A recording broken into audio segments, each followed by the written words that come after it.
Good morning. I'm Reverend Anna Segan, and it is a joy to be with you today to read from the Revised Common Lectionary, Year B, October 27th. O Lord, open my lips and my mouth shall proclaim your praise. Psalm 51, verse 15. O depth of wealth, wisdom, and knowledge of God! How unsearchable are God's judgments, how untraceable are God's ways, the source, guide, and goal of all that is. To God be glory forever. Romans 11, verses 33 and 36. Our first reading today comes from Psalm 105, verses 1 through 22. Hear the word of the Lord. O give thanks to the Lord. Call on his name. Make his deeds known among the peoples. Sing to him. Sing praises to him. Tell of all his wondrous works. Glory in his holy name. Let the hearts of those who seek the Lord rejoice. Seek the Lord in his strength. Seek his presence continually. Remember the wonderful works he has done, his miracles and the judgments he uttered. O offspring of his servant Abraham, children of Jacob, his chosen ones. He is the Lord our God. His judgments are in all the earth. He is mindful of his covenant forever and the word that he has commanded for 1,000 generations. The covenant that he made with Abraham, his sworn promise to Isaac, which he confirmed to Jacob as a statute, to Israel as an everlasting covenant, saying, To you I will give the land of Canaan as your portion for an inheritance. When they were few in number, of little account, and strangers in it, wandering from nation to nation and from one kingdom to another people, he allowed no one to oppress them. He rebuked kings on their account, saying, Do not touch my anointed ones. Do my prophets no harm. When he summoned famine against the land and broke every staff of bread, he sent a man ahead of them, Joseph, who was sold as a slave. His feet were hurt with fetters, his neck was put in a collar of iron, until what he had said came to pass. The word of the Lord kept testing him. The king sent and released him. The ruler of the people set him free. He made him lord of his house and ruler of all his possessions, to instruct his officials at his pleasure and to teach his elders wisdom. Our Older Testament reading for today comes from Ezra chapter 6, verses 1 through 22. Then King Darius made a decree, and they searched the archives where the documents were stored in Babylon. But it was in Ecbatana, the capital of the province of Media, that the scroll was found on which was written a record. In the first year of his reign, King Cyrus issued a decree. Concerning the house of God at Jerusalem, let the house be rebuilt, the place where sacrifices are offered and burnt offerings are brought. Its height shall be 60 cubits, and its width 60 cubits.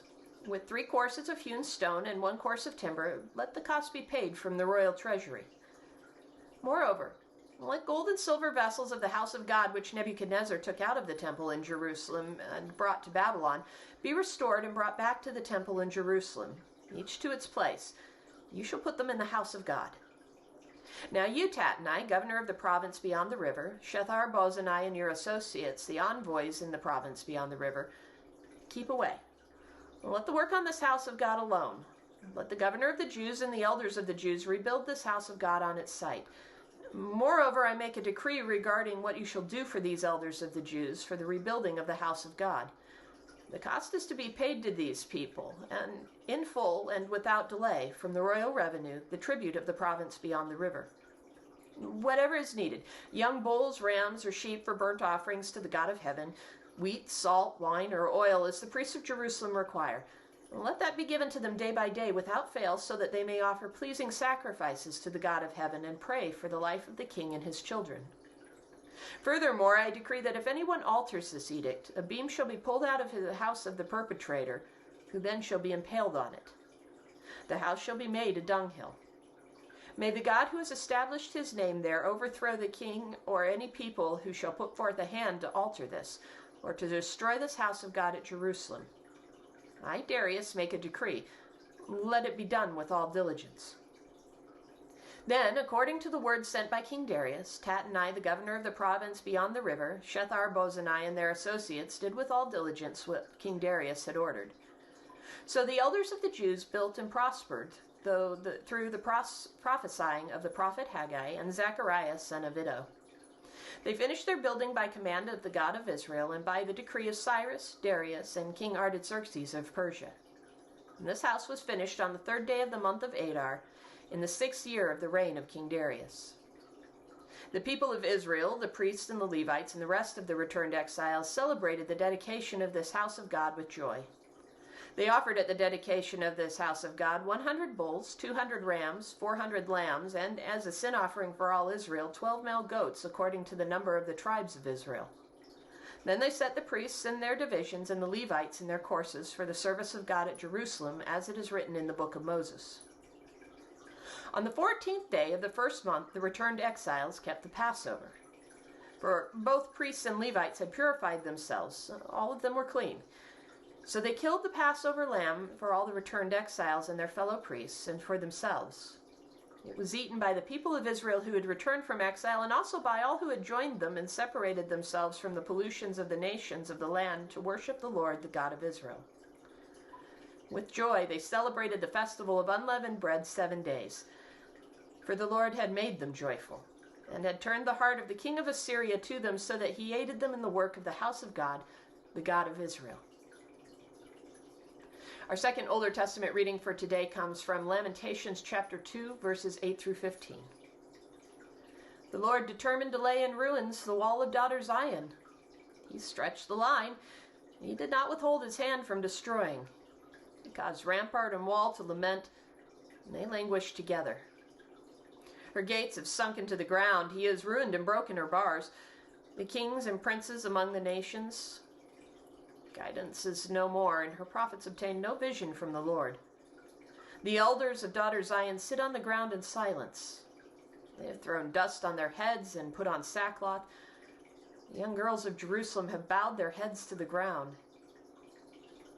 My eyes are spent with weeping. My stomach churns. My bile is poured out on the ground because of the destruction of my people, because infants and babes faint in the streets of the city. They cry with their mothers, "Where is bread and wine?" as they faint like the wounded in the streets of the city, as their life is poured out on their mother's bosom. What can I say for you? To what compare you, O daughter Jerusalem? To what can I liken you that I may comfort you, O virgin daughter Zion?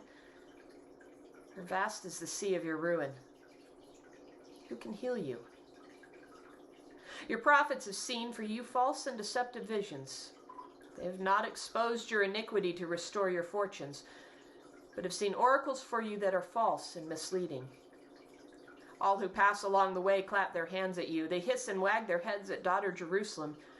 Is this the city that was called the perfection of beauty, the joy of all the earth? Our Newer Testament reading for today comes from Revelation chapter 5, verses 1 through 10. The Apostle John speaks. Then I saw in the right hand of the one seated on the throne a scroll written on the inside and on the back, sealed with 7 seals. And I saw a mighty angel proclaiming with a loud voice, "Who is worthy to open the scroll and break its seals?" And no one in heaven or on earth or under the earth was able to open the scroll or look into it. I began to weep bitterly because no one was found worthy to open the scroll or to look into it. Then one of the elders said to me, "Do not weep. See, the Lion of the tribe of Judah, the root of David, has conquered, so that he can open the scroll and its 7 seals." Then I saw between the throne and the 4 living creatures, and among the elders, a lamb, standing as if it had been slaughtered, having 7 horns and 7 eyes, which were the 7 spirits of God sent out into all the earth. He went and took the scroll from the right hand of the one who was seated on the throne. When he had taken the scroll, the 4 living creatures and the 24 elders fell before the Lamb, each holding a harp and golden bowls full of incense, which are the prayers of the saints. And they sing a new song. "You are worthy to take the scroll and to open its seals, for you were slaughtered, and by your blood you ransomed for God saints from every tribe and language and people and nation. You have made them to be a kingdom of priests serving our God, and they will reign on earth." Our gospel reading for today comes from Matthew chapter 13, verses 10 through 17. Then the disciples came and asked him, that is Jesus, "Why do you speak to them in parables?" He answered, "To you it has been given to know the secrets of the kingdom of heaven, but to them it has not been given. For to those who have, more will be given, and they will have in abundance. But from those who have nothing, Even what they have will be taken away.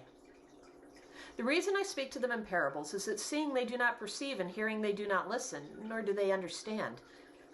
With them indeed is fulfilled the prophecy of Isaiah that says, "You will indeed listen, but never understand, and you will indeed look, but never perceive.